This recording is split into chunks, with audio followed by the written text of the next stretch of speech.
Welcome to the Patterson Library Connection. In this episode of our podcast, we'll share good news and library happenings, talk to fun and interesting guests, and connect with our Patterson community. I'm Lillie the PR and event coordinator here at the library. In today's episode, I'll be talking with Storytellers Jonathan Kruk and Ellen Tannenbaum. They will share some insight into the world of storytelling and some fun events coming up. Thanks for joining us. Now let's get started.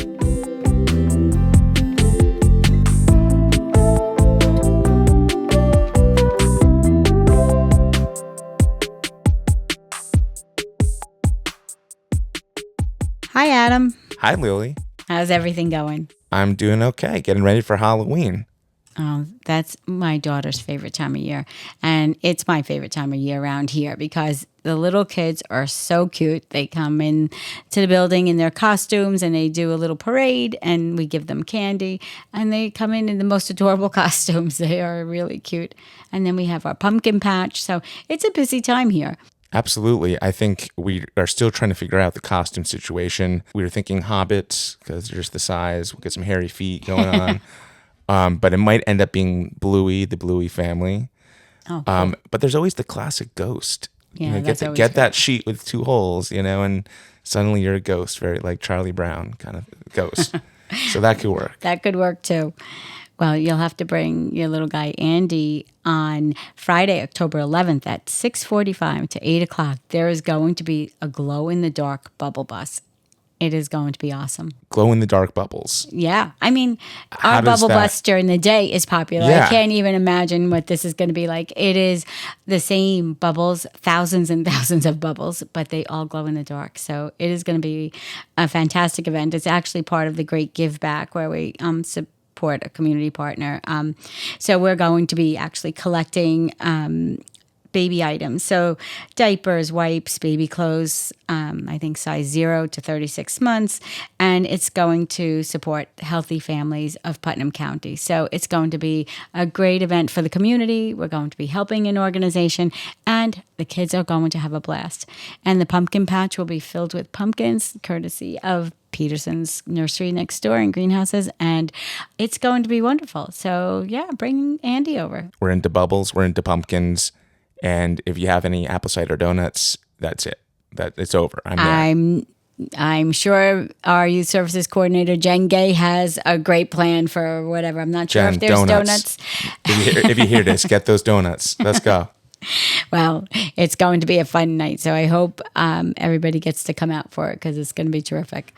So, and today's program is going to be awesome. We are having these incredible storytellers here. That's and right. That is kind of a world I'm not all that familiar with, except for the times we've had Jonathan Kruk here to do A Christmas Carol, and he'll be here in October doing The Legends of Sleepy Hollow. He's wonderful to watch. He's so entertaining, and he's mesmerizing. I have to say, we have a sold-out house every time he comes, and this time is going to be no different. I think there's only a few spots left, and it's barely been advertised. So it's going to be great. I'm looking forward to it. Yeah. He's here and we got Ellen coming in as well. And we've had a lot of Ellens in the podcast. We got a musical Ellen, we got a storytelling Ellen. Yeah. The Ellens do a lot. Yeah, they are. And they're both fantastic.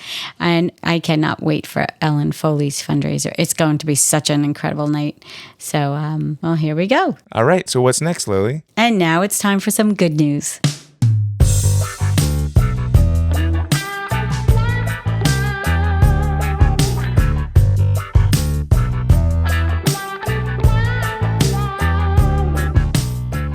Tickets to our fundraiser with superstar Ellen Foley are selling fast. If you don't know her name, you certainly know her voice. She not only sang the iconic duet with Meatloaf on Paradise by the Dashboard Light, but she is a film, Broadway, and TV star.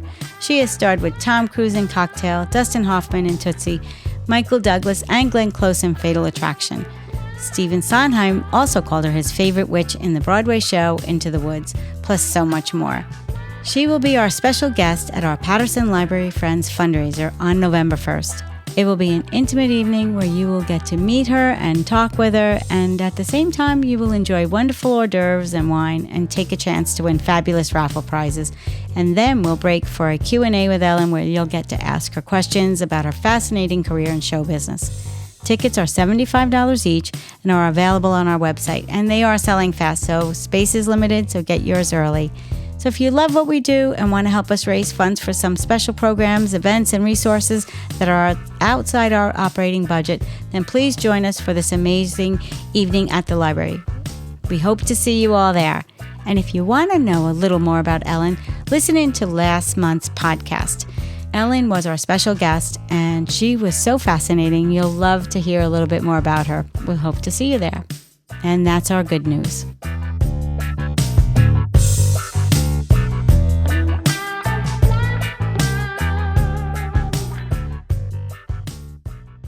And now I'd like to introduce our special guests, storyteller Jonathan Kruk and Ellen Tannenbaum. Thank you both for being our guests today. Thank you for having us. Glad to be here. So Jonathan, we'll start with you.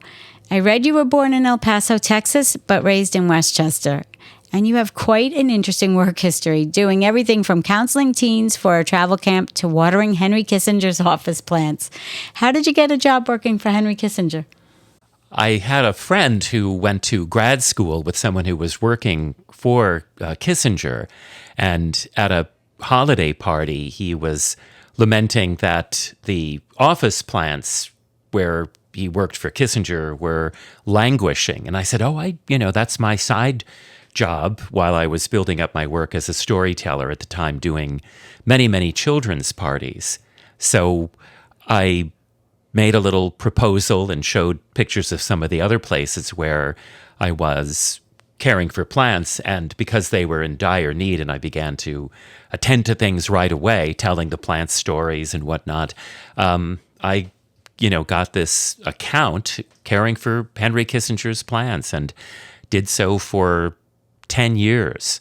And the only thing he ever said, and not even directly to me, was this. He saw me coming in kind of close to the holidays, and he calls to the secretary and says, "There's a plant man. I want white gardenias, not green or red, but white gardenias for the holidays." So I brought in white gardenias, and he was very happy with that. What a fun job. Yeah, that was pretty fun. You studied educational theater at NYU and creative drama in England. Tell us about that. I was interested in storytelling at the time, but didn't quite figure out where I could learn more about it because I was interested in the educational and acting aspects of it. And NYU seemed to have a broad enough program to cover both. They had indeed a semester abroad in England, and so I went to a university near Bretton Hall College outside of York and studied educational theater, which is using techniques often used in acting to teach. So you might, one of my favorite little exercises was that you'd have 3 or 4 people who pretended they were in a car accident, and you had to run in and improvise ways in which you might take care of them. Or another one was that there was a printer who had different lines of a little nursery rhyme in his little chart ready to be printed, and the wind blew it away. And so you ask the kids to arrange the words in a proper format. So those are little learning activities that rise out from, drama techniques to help teach. And I still apply many of those techniques today by doing storytelling, but having it oftentimes be a skit that kids can step into, and with a little direction from me and improv from them, create the story. That's so interesting, because when I did see your performance myself, I wonder the difference between storytelling and acting. And there is such a crossover, but how you prepare for each and what is the difference? So how much do you have to know about history and literature to do the storytelling? Well, for certain stories, I have to know quite a bit. I do a lot of stories about the Middle Ages or the American Revolution or even local history, and I have to really delve into it to find what would make for a good story, which usually is just what I look for in a fairy tale. When you say, there's some sort of a beginning and a muddle and an end. But there's a little bit more. There's a beginning and there's a problem, that these pigs have to be moved out of their mom's house. And 3 tries solves the problem. And of course, there's the surprise that the big bad wolf gets driven away when he tries to shimmy down the brick chimney and gets his tail burned. So that little structure often directs me if I'm trying to tell a story of local history. And really the difference is storytelling is, it's like a structured improv, and whereas acting has a very set script. So you have, it's really a difference. I mean, you certainly have liberty and within acting, but, again, storytelling is always, it's a little bit more of an organic and, again, improvisational art form than acting. Yeah, when I saw the performance you actually did here, you did A Christmas Carol, and I've seen you in Irvington doing the Right. Legends of Sleepy Hollow, and it was fascinating to watch you. And I always felt like I was watching a one-man show, like just this big theatrical exactly what it is, performance. as Ellen will tell. It's a one-person show up there, and yeah. So Ellen, how did you get started in storytelling? When I went to pre-K orientation with my mother, I met the school librarian, and at the end of her presentation, she told a story, and that was the end of the program for the morning, and I went with my mother to meet this lady, and I told her, I'm going to do what you do when I grow up. And we became fast friends and stayed that way until the end, and she would introduce me to people and take me places and throw me an opportunity to tell a story at such and such a dinner party or somebody's birthday or something like that. And then when I went to graduate school, I took a course in storytelling. And I figured out that this is, the librarian is what I was born to do, but this storytelling thing was really comfortable. So it sounds like a lot of fun. It's a lot of fun. Well, this is really new to me. Other than seeing your performances, storytelling isn't something that I had really seen much of. But I know you brought Robin Beatty, Ellen, to the library a few months ago, and she did a whole thing about New Jersey and told some stories. And it was really interesting. It was fun to learn about New Jersey. And this is where we go back to learning and researching and having a sense of the history of it. And she did share a lot of the history of New Jersey. And I learned a lot in a very fun way. I think a lot of people think storytellers, they think it's a strictly once upon a time kind of a story. And that we all tell fairy tales, and we all tell fairy tales that you've heard a million times. And storytelling has branched off and gone to a whole new segue now. There's a lot of personal stories being told. There's a lot of people who are working with great books and learning scenes or chapters from them. My mentor does, I want to say it's about 2 chapters. It's about an hour and a half program of The Grapes of Wrath. And you would never in a million years expect that somebody could do The Grapes of Wrath, but she had you from the first words that came out of her mouth, and it was just stunning. And I had read the book in advance in school. I knew what this was. And she just, I said, okay, sure, I'll come see you do that. It's a 500-page book. How are you going to do that exactly? And it works. Wow. That's so interesting.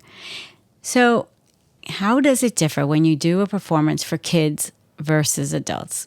Jonathan, you mentioned that you performed at birthday parties. I read like thousands of birthday parties, right? Yes. Well, about 1,000. I haven't done too many of late, but that was really how I honed my skill walking into, pretty difficult situations because, kids would be running around getting acquainted and adults were maybe trying to catch up with one another. Then somehow you have to wave a magic wand and have them come and sit down and be quiet. And I find that I have to make it interactive. And as the years have gone by, even more so to engage the younger kids, because to just say once upon a time, they're not necessarily going to want to be interested, but I always pretend to catch a story, and then I look into my hands and they say, "Hey, what's in your hands?" And then I can lure them in and pretend I have a story in my hand. And then if I get them to, I'll say, "If you sit down and you're quieter than I just was, you'll find out what the story's all about." And then they'll start to engage. It sometimes too works with adults to do the same thing, to have a little action in the beginning to draw them in. So it's interaction with kids, making it participatory that works. Well, I know you have made quite a name for yourself as a professional storyteller. It's certainly around here, everybody knows Jonathan Kruk. So, and you've been on the Today Show, Travel Channel, CBS Sunday Morning, and the BBC. What did they talk to you about? They mostly talked about my signature story, The Legend of Sleepy Hollow. With that and A Christmas Carol are the longer stories I do. And, like we're hearing mentioned, I'm also looking into doing other stories. I don't know if I would take on a 500-page book like The Grapes of Wrath, but I did think about trying to tell maybe a 45 to an hour's version of Moby Dick. But on those shows, they wanted to know, the secrets about the Headless Horseman, how it lost his head, where did Washington Irving get the inspiration. So I primarily talked about those things. And the CBS Sunday Morning show was a segment on storytelling, leading to some of the things Ellen was mentioning about people doing more and more personal stories or taking on classic pieces of literature and retelling them as a storyteller. So that's what that CBS Sunday Morning feature was. The BBC was their travel channel, and I talked about locations along the Hudson River that had significant ghost stories. We always have a packed house anytime we do a program about hauntings here in the Hudson Valley. And you will be here again. We were here for a full house for a Christmas Carol a couple of years ago. Yes. And now you'll be back on October 24th for The Ghost of Sleepy Hollow. And we know it'll be another fantastic show. It will be. I'm looking forward to haunting and maybe bringing a little bit of history, too, through the ghosts. Well, our audience loves you. So thank you. I'm honored to hear. Yeah, they can't wait. We've already almost sold out. There's only a few spots left for that show. Amazing. So, yeah. Ellen, and you have something also planned for... I do. Ellen's got a great event coming up. When I met Ellen last year, she joined our Patterson Library Friends group, and I know you were a librarian and you had a great career at Hart Library in Shrub Oak. Yes. And now you are really doing the storytelling more, and we're lucky that you have not only planned the Robin Beatty storytelling event that took place a few months ago, but you have something great coming up. Tell us about that. Okay. We are going to host in Patterson Library a program called Telebration. Telebration was created years ago by a man named J.G. Pinkerton. He was a Connecticut resident, he was a storyteller, and he decided that we should have an event for storytelling's sake. So Telebration was born, and its original date was supposed to be the weekend before Thanksgiving. It's broadened a little bit so that people have a little more leeway depending on... There were too many people trying to have events on the same weekend, and then who gets bumped because they don't get an audience. So it's expanded to November. The storytellers go unpaid. They come for the love of the storytelling. And I'm very grateful to say that I have a lot of friends who have, loved storytelling and me enough to come to do this for me. So we have an event scheduled here on November the 23rd. We're going to have a coffee and conversation session at 10 o'clock in the morning. I've got a live band who will be here. John and Eddie Fasella will be here playing guitars and keyboards while we snack on autumnal donuts, which I'm still learning how to bake. And then we're going to start the stories at 10:30. And I have 6 storytellers, including myself. Robin Beatty will be back. Robin is from Brooklyn. She was here for National Library Week. Angela Caldarella, who is a retired public librarian from New York Public and a storyteller, will be here. Z. Baird, who is the branch manager of the Crestwood Library in Yonkers, will be here. Lorraine Harton-Gallardi, who is from Beacon currently, who does stories all around the area. She's one of the busiest storytellers I could think of off the top of my head. And Carol Birch will be here. And Carol was my mentor. And Carol was the one who told me that this is what I should be doing and go and do it. And to this day, we have meals together and crazy phone calls of, I need to say this to somebody. Can I call you and listen? And will you listen? And it'll be, a chapter of The Grapes of Wrath. She's the Grapes of Wrath lady. But what we'd like to do is get storytelling in the Hudson Valley kind of focused somewhere. And I thought Patterson Library was a good focal point. Well, we had a good time with National Library Week. And if we have a good time next month with Telebration, then I'm already thinking about next spring. I'm sure it's going to be a great success. And it is open to children and adults. Yes, definitely. So that'll be fun for the little ones, too. So people, mark your calendars, November 23rd, starting at 10 a.m. And you can sign up on our website for that. We'll give you more details later. So, Ellen, you talked about your early experiences in getting into storytelling. Who today is somebody who inspires you? I know Jonathan for 30 years, and Yes. and we have played off one another many times where we've been on the same bill, or when, I can remember a couple of times where you accidentally got double booked and I got phone calls of, do you happen to be free Saturday afternoon? Could you go to this birthday party? And so we've worked off one another that way. I think that Carol Birch is going to have to be my main experience as a mentor. She's been phenomenal. She has taken me and introduced me to storytellers that, I kind of get starstruck meeting. And for some reason or another, when all is said and done and I've told my story, they want to meet me too. So it balances out. Of course they do. Why not? Well, You're wonderful. It's not all a once upon a time world anymore, but where Jonathan does historical stories, I do picture books, which means that I have to get the rights from the author of the book to tell their story. So my stories are more common characters. Not that, Washington Irving is not a common character, but for a little person, they, much better relate to the Billy Goats than they do other things. So. Sure. And Jonathan, same question. Who inspires you? Early on, I was inspired, by my grandfather, who was a wonderful public speaker in Yonkers.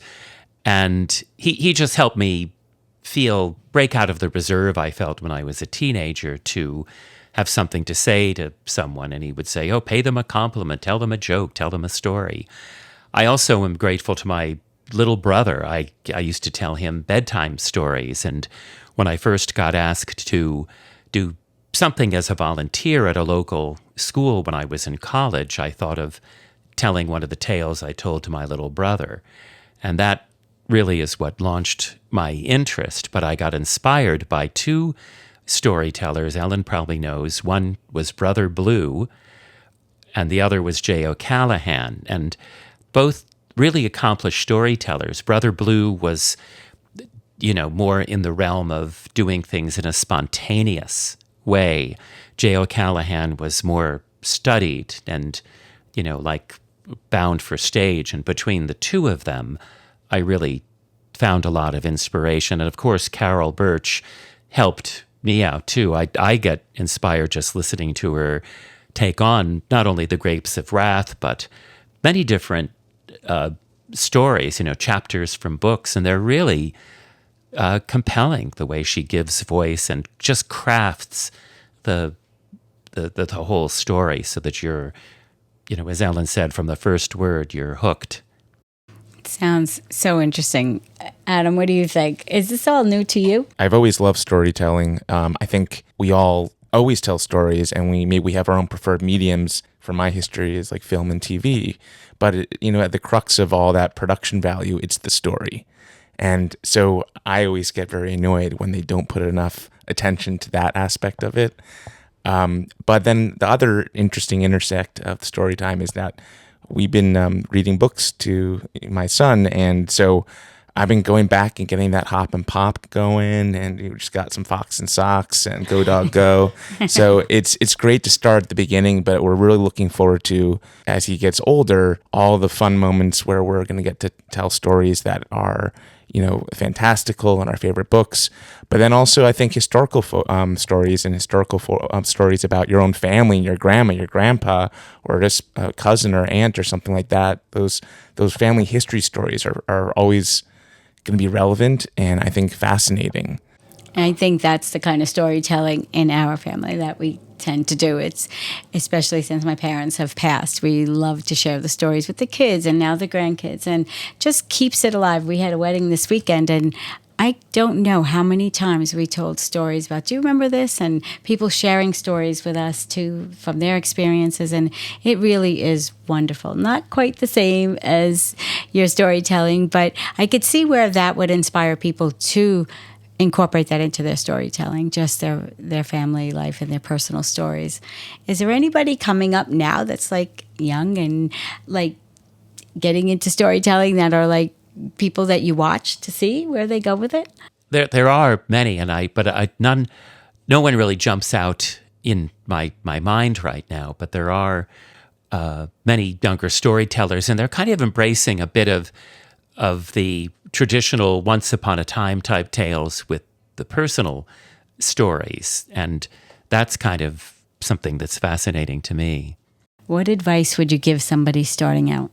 Well, to do just something similar to what Ellen mentioned, and that's if you have a little story, find some kind of a buddy and call them up and share it. And if you can't do that, I sometimes just like to, when I'm driving or in the shower, just begin to tell a little story there. And then that plants the seed, so next time there's a little opportunity, you can bring that story out. And that's what I would say. I am notorious for telling stories in the car. When it's just me in the car and I can set the clock on the phone to timer and just tell the story while I'm driving in traffic.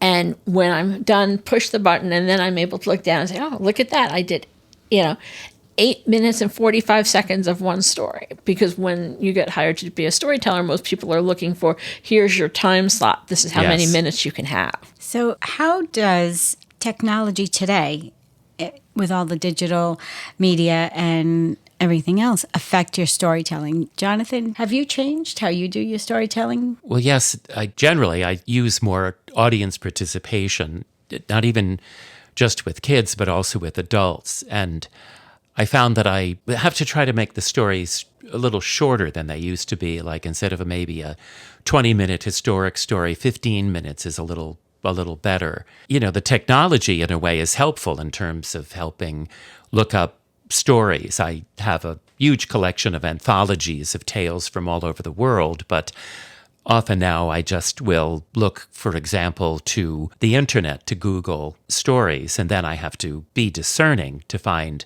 the right sources. But the internet has been helpful with that too. And I'm, a bit concerned about how artificial intelligence is going. For the longest time, I thought it'll never replace the likes of me and Ellen and all these storytellers, but they can imitate a voice and tell a story. But when I've put in a request for AI to come up with a story, for the most part, it's kind of just a lot of superlatives like, once upon an enchanting time, a princess walked down a lane. And it just has this kind of sing-song, very hokey kind of effect.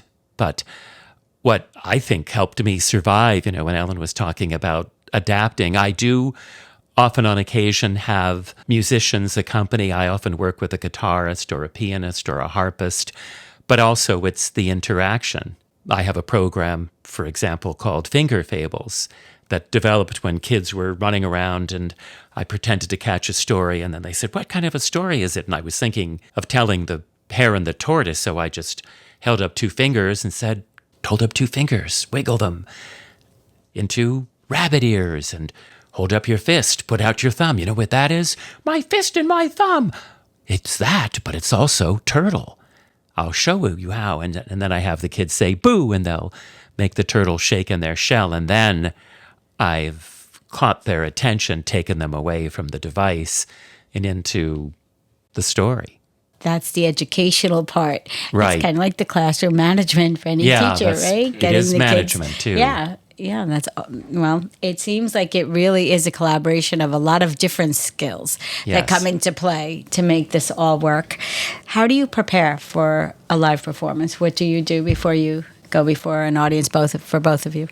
It depends on the live audience. I was just thinking of when we were talking about the technology part of it. The internet has given us, Google as a verb now, but it's also given us the opportunity to connect with people all around the world. I am going to do my first international storytelling. I was invited to a storytelling festival in Chennai. Now, I'm not going to Chennai. I'm going to the living room.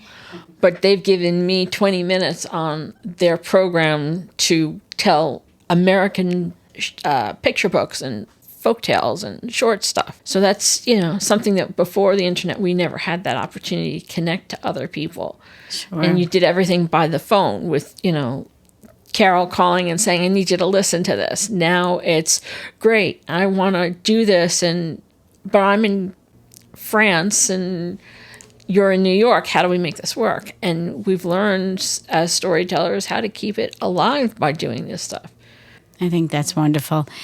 During COVID, we did a lot of Zoom programming, and one of the things I found really interesting was how many people were listening from across the country and overseas. We would have registration from everywhere, Ireland and Italy, and people were really listening in. And so it continued for quite a while, and some libraries still do some hybrid programming, and they still get listeners from far away. So that is one of the pluses for sure. So it's interesting to see that definitely you can share that with the world. Well, I mean, that's why I was going to say, how do you prepare for it? Well, if I'm preparing for something like that, it's to make sure that I have coffee in that mug before I sit down. But if I'm going to be on a stage, I drink a lot of water. I have a tendency that my stories build and get very quick. I will dry out if I haven't had too much water prior to it. But I don't practice, 10 minutes before. You won't find me in the ladies' room going, and once upon a time, we don't do any of that stuff. Do you get nervous before a performance? I get very excited, and then it gets to be a little dramatic, but there's never fear. There's always anticipation. And you, Jonathan? That's a good way to describe it. I don't fear going on stage to storytell. Even if I have some really new material, I do homework, and sometimes I do, especially if it's, again, a dense historic tale. I try to, in my imagination, see things there. And so instead of, seeing, for example, if I'm doing a program on Thomas Jefferson, I won't think about the dates. I'll think instead about his violin saved by actually one of his slaves named Hercules when his library burned. So those are the images I try to string into my head before stepping on stage.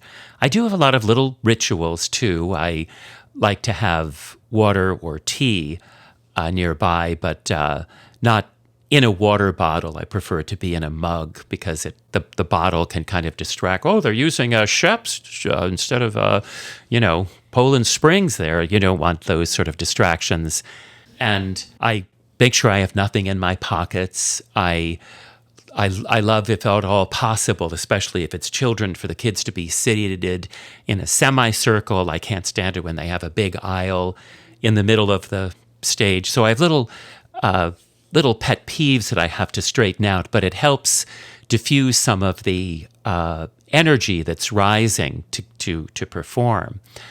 And now, because in October I perform The Legend of Sleepy Hollow so many times, I have to think about having enough stamina. So I need to get into a very strict routine of resting and then resting my voice, not talking in the morning, then having tea with honey and lemon, having a meal at a set time, taking a nap, and then with Sleepy Hollow, I go to Sunnyside and get there an hour beforehand and, put into costume.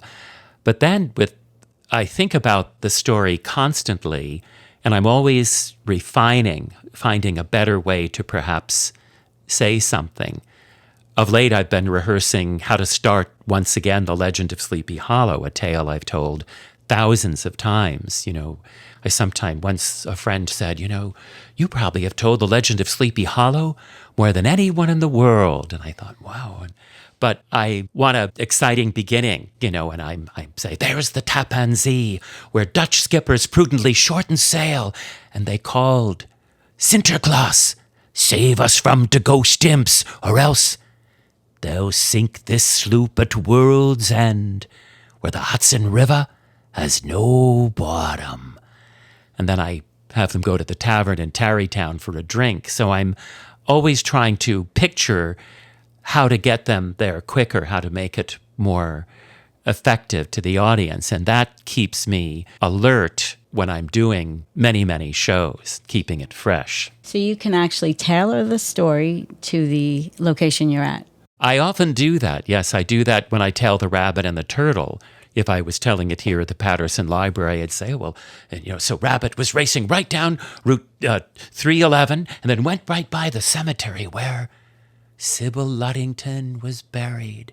And then coming upon the lot, and then the kids are like, hey, I live in Patterson. So I do that as, again, a means to draw them away from being addicted to a device to being hooked into the story. And it makes it relevant to them. Yeah, and they can relate to the location things you're saying. So that's why our audiences, when they're watching you, are so engaged.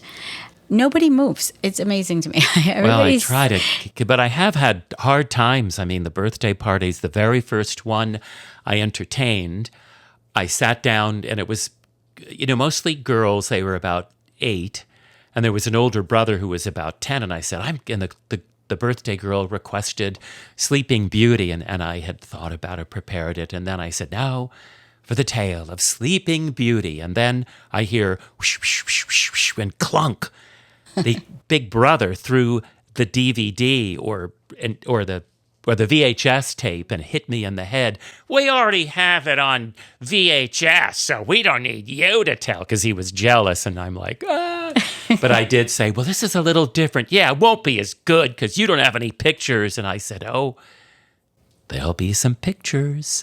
So you have to never let them see you sweat and keep going, even though it was like, all right, I'm out of here. That's how I felt, but I stuck it out. Well, if somebody did want to get into this fascinating world of storytelling, how do they go about that? There are a few organizations around. There's the Connecticut Storytelling Center is very big and nearby. There's the Rye Storytelling Guild, which runs out of the Rye Free Library in Westchester. And hopefully, fingers crossed, there's going to be a Hudson Valley storytelling group that's going to come out of my living room. And wow. That's what I'm working on now, is getting people together. We're going to have a major event in my living room to talk about how we can pull this together, because we all feed off one another. And it's always so great to be in a room with somebody else. But when you're in a room of just storytellers, it's like a kid in a candy shop. Because Jonathan will start to talk, but I'll hear you're going to start to talk, and then I'm going to bounce back and forth between the two. And anybody who's interested can find me at Patterson Library, and I'll set them up with somebody. And Jonathan, I know you have a website. Do you want to tell people about that? Yeah, I do have a website. It's just, my name, Jonathan Kruk, Kruk, .com. And I do have on YouTube, even though it's a bit scattered, quite a few stories that I've filmed and posted over the years. So I often have teachers or even parents who are interested in one of the stories go to watch the little clips. But of course, nothing beats a live performance. And when someone gets interested in it, I tell them to just, to look at the calendar or to, Google storytelling. And indeed, the Connecticut Storytelling Center will come up, and there's one in New York City. There's one called the Black Dirt Storytellers, which is in, I think, Orange and Sullivan County. And that's a really fun way to go. It's, because people are all in the same position trying to help each other nurture their storytelling skills, so you can benefit from that. Yeah, you do have a list of the upcoming events on your website, yeah, so it's you can quite go. a lot for Halloween. This Saturday, I'm taking kids on a magical tour of elf and fairy lands at Ward Pound Ridge Reservation, where I tell them fairy tales at different locations. And we've been known to find a leprechaun lair or a fairy ring or a troll who once upon a time gallivanted in the woods but got caught by the daylight and turned into a kind of a stumpy-looking creature. So that's what I'll be doing, along with, of course, The Legend of Sleepy Hollow. Well, we can't wait for the events here at the library. Again, Jonathan, you will be here on October 24th. Yes. And people can register on our website at www.pattersonlibrary.org. And you can also register for Telebration with Ellen Tannenbaum and a wonderful group of storytellers. And that is on November 23rd, a Saturday, starting at 10 a.m. And that is for children 5 and up. And Jonathan's is for adults 18 and over. So I will get to see both of you in the very near future. And I'm so grateful for both of you being here today. So thank you both. Thank you for having us.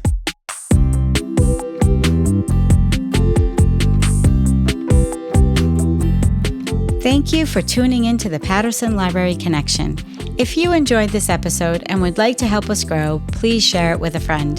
You can follow and subscribe to our podcast on our website at pattersonlibrary.org, Apple Podcasts, Spotify, and YouTube. This podcast was recorded at the Patterson Library in Patterson, New York. Special thanks to our sound engineer, producer, and composer, Adam Bernier, our library director, Stephanie Harrison, our board of trustees, and to you, our listeners. I'm your host, Lillie Musenti. We'll see you next time on the Patterson Library Connection.